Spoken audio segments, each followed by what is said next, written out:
কথা অন্তর্যামী নারায়ণে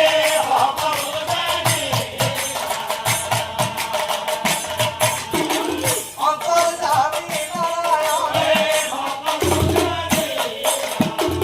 মায়ার সাগরী প্রভু নারায়ণ জানে সর্বজন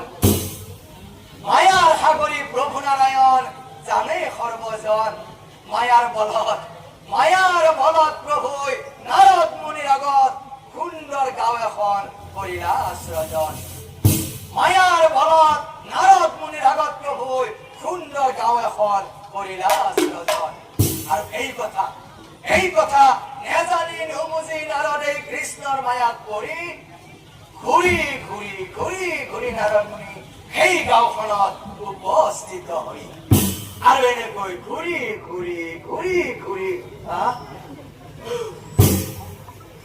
ভোকে পিয়াহে মুনি হয় আতুৰা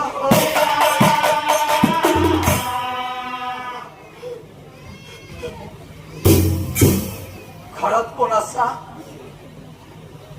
মোৰ বৰ ভোক লাগিছে এখন ঘৰৰ মানুহ কোনো নাই যেন পাইছো ঘৰত কোন আছা মোৰ বৰ ভোক লাগিছে মোক কিবা অলপ খাবলৈ দিবানে এনেকৈ পেটৰ ভোকত থাকিব নোৱাৰি নাৰদ মুনিয়ে ইঘৰ সিঘৰ কৰি এক চণ্ডালৰ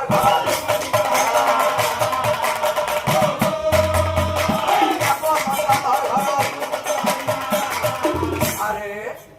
অবিপ্ৰক দেখি চণ্ডালে ওলাই আহিলা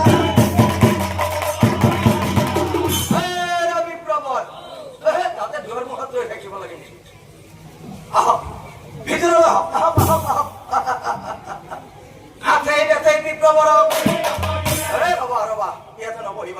ইয়াতে নবহিবা কাৰণ কিয় জানা এই দুপৰৰ অতিথি তুমি ভিতৰলৈ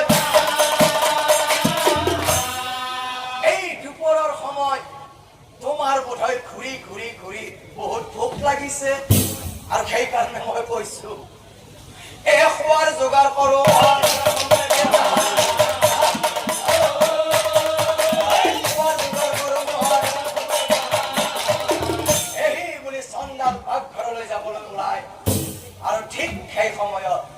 ঠিক সেই সময়ত সেইখন গাঁৱৰ সকলো মানুহ সেই চণ্ডালজনৰ ঘৰত উপস্থিত হয়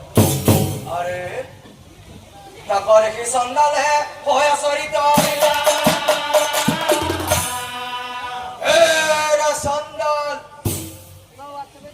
চণ্ডালক চাই গৈ আহিছে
চণ্ডাল হৈ তুমি শ্মশানত থাকিব লাগে